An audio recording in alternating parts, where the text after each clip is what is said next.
Bonjour à tous, on se retrouve aujourd'hui pour une nouvelle leçon qui est comment calculer le périmètre d'un polygone. La première question qu'on va se poser c'est qu'est-ce qu'un polygone? Eh bien un polygone c'est une ligne brisée, fermée. C'est-à-dire que tous les côtés de la figure géométrique sont des segments, il n'y a donc pas de courbe, pas d'arrondi, et les segments se rejoignent pour fermer la figure.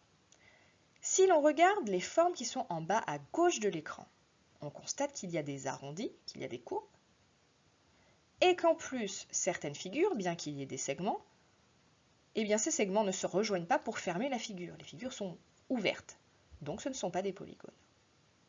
En revanche, si on regarde les figures en bas à droite de l'écran, on constate que j'ai bien des segments qui se rejoignent pour fermer chacune de ces figures.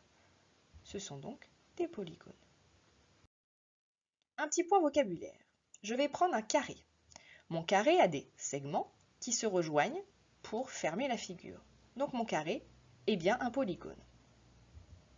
J'ai ici un côté, et lorsque deux côtés se rejoignent en un point, on appelle ce point le sommet. J'ai donc ici pour ma figure 4 sommets que je vais nommer A, B, C, D pour former le carré ABCD. Mes sommets, par exemple A et B, se rejoignent grâce à une ligne,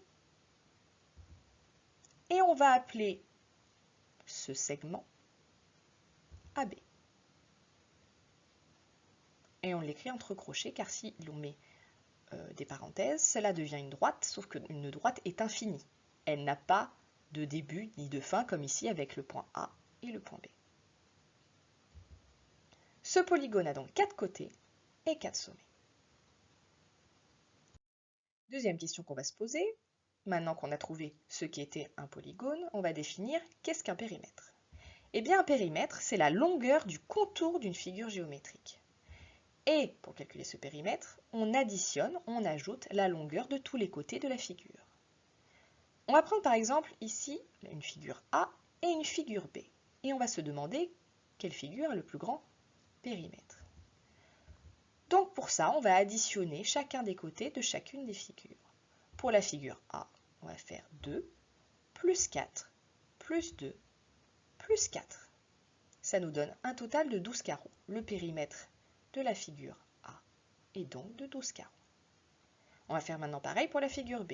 On ajoute les côtés 2 plus 1 plus 1 plus 2 plus 1 plus 1 plus 2 plus 4, ce qui nous donne un total de 14 carreaux. Donc la figure qui a le plus grand périmètre est donc la figure B. Autre exemple, ici je n'ai pas de quadrillage, donc mon unité de référence ne sera pas le carreau. Ici on va se servir de la règle pour mesurer chacun des côtés de notre triangle. Je rappelle aussi que le triangle est un polygone. Pourquoi? Car j'ai bien des segments, il n'y a pas de courbe, et ces segments se rejoignent pour fermer la figure. Donc, mon triangle, on va mesurer ses côtés, 8 cm, 7 cm, 7 cm. On remarquera aussi que les deux des trois côtés de ce triangle ont la même longueur. Et donc, c'est un triangle isocèle. Pour trouver le périmètre de mon triangle isocèle, j'ajoute la longueur de chacun des côtés, 8 plus 7 plus 7, ce qui est égal à 22 cm. Le périmètre de mon triangle est donc de 22 cm.